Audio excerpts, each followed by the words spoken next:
It's time for Okoboji Broadcast with Jeff Thee, and Okoboji Broadcast is being brought to you by Bank Midwest, Dream Big, Plan Wisely, Live Well, by Ducky's Marine and Motorsports Repair in Spirit Lake, Lakes Regional Healthcare and Avera Partner, Brand's Law Office in Spirit Lake, by Synergy Chiropractic and Acupuncture in Okoboji, by Bloom and Leonard Agency in Esteville, and HP Insurance Agency with offices in Sibley and Rock Rapids, by Okoboji Mattress Company, 1 mile west of the junction of Highways 9 and 71 in Spirit Lake, Ruthven Locker on Hill Avenue in Spirit Lake, Beck Engineering in Spirit Lake, and B Radiant Laser Skin Studio on Highway 71 in Spirit Lake.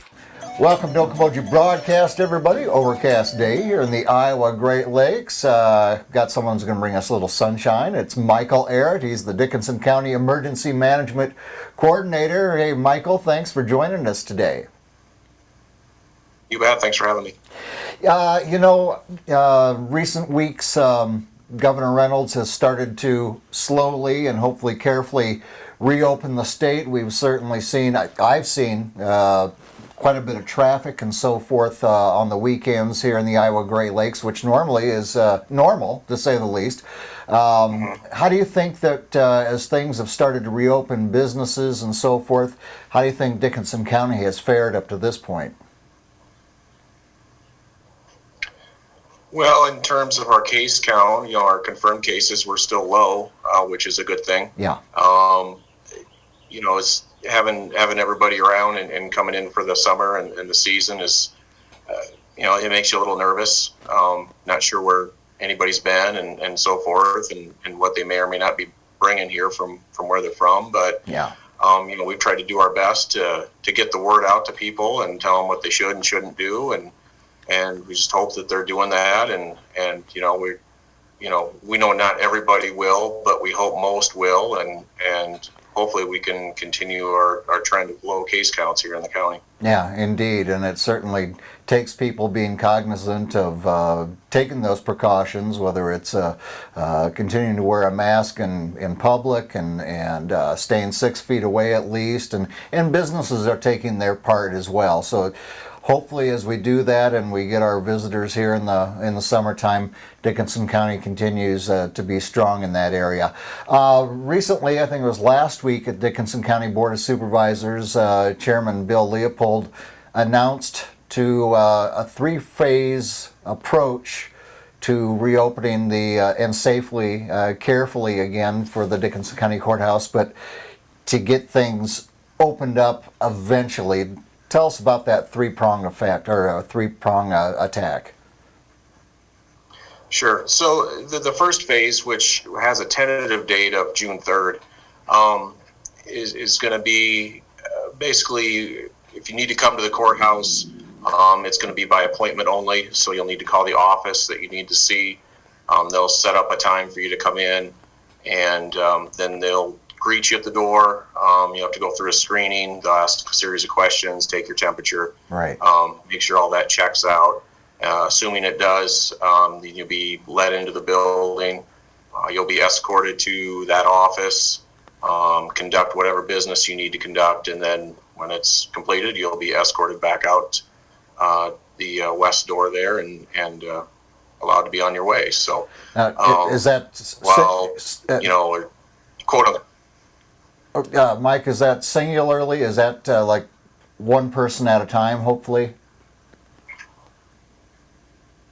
Yeah, so it's going to be one person per office can come in. Okay. So it's going to be kind of restricted there, and so forth, just to try and keep the numbers down inside the building. Of course, while we're in phase one, we're still going to be really urging people to do whatever business they can over the phone, online. The drop boxes are still out there, and that sort of thing. So we're still really pushing people to do that, and I think a lot of people have been doing that, and have found it's really not all that difficult. I've renewed 3 registrations myself through the mail. It was an extra $1.30 each time, and I submitted online, and 2 days later I had my registration sticker. And even though I'm here in the building every day, I still did it that way, and it was very easy, very quick. And, absolutely. And so a lot of that business that has to be done, if it hasn't been extended, you can still do it online.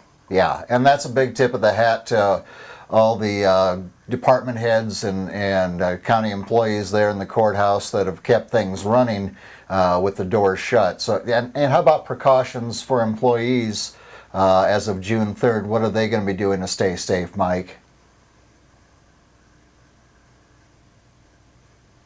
Sure. So we've got some shields that are going to be up on the counters, just to kind of separate the customer from the employee here at the courthouse. The employees will be wearing masks, and additionally, if you do have to come to the courthouse, you'll be asked to wear a mask as well while you're in the building. So we'll have that, and then as people come and go, we'll be cleaning those counters and surfaces and anywhere else they've been. So we're making sure everything's cleaned each time somebody new comes in the building. Yeah, and the important part of the June 3rd date is it's the day after, of course, the June primary, and if you open up the doors prior to that, you could have all sorts of people trying to enter for whatever reasons prior to the primary, so the June 3rd date is a good safety precaution as well.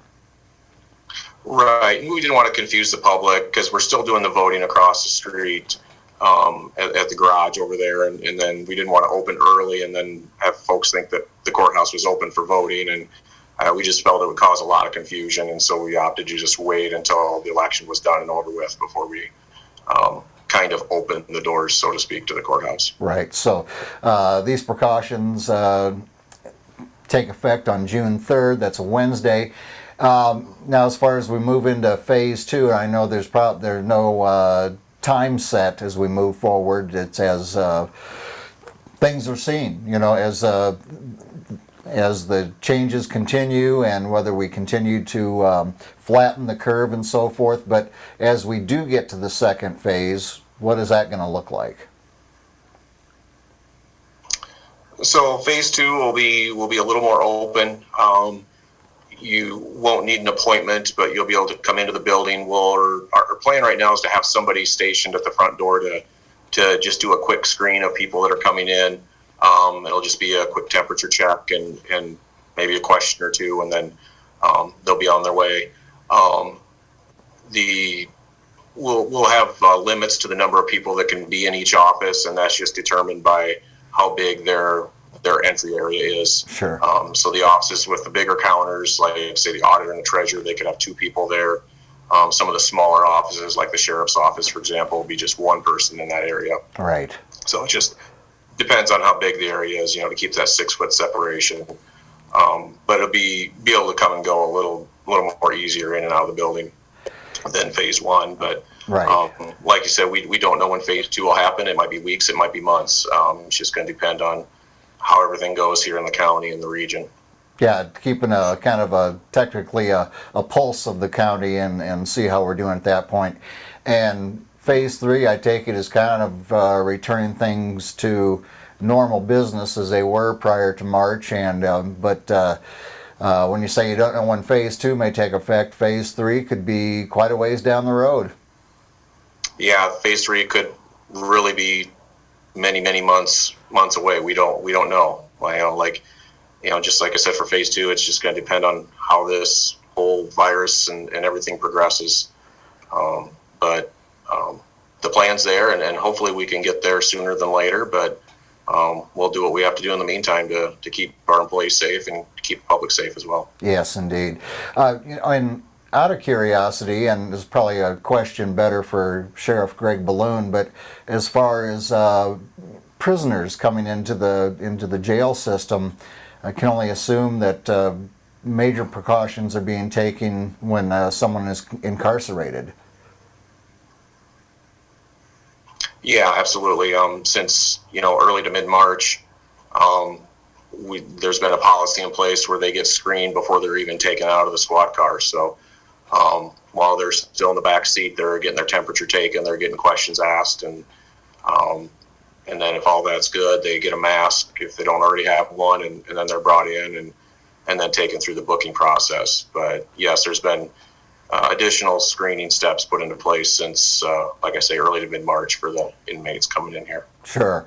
And I got to tip my hat to you as well, Mike. You've put out a series of videos and partnering with a lot of different organizations in the area. I've seen the Dickinson County Board of Supervisors in this, different department heads, and it's been a great coordination and good public service as well. A series of videos that you've helped put together.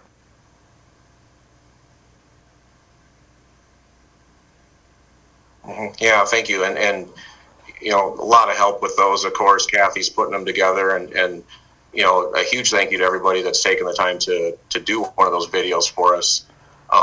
We're just trying to keep getting those coordinated messages out to the public, and helping to remind them that we're still in the middle of this, and even though it's dragging on now for what seems like the umpteenth month, and we still have to follow some of these things, the social distancing and that sort of thing.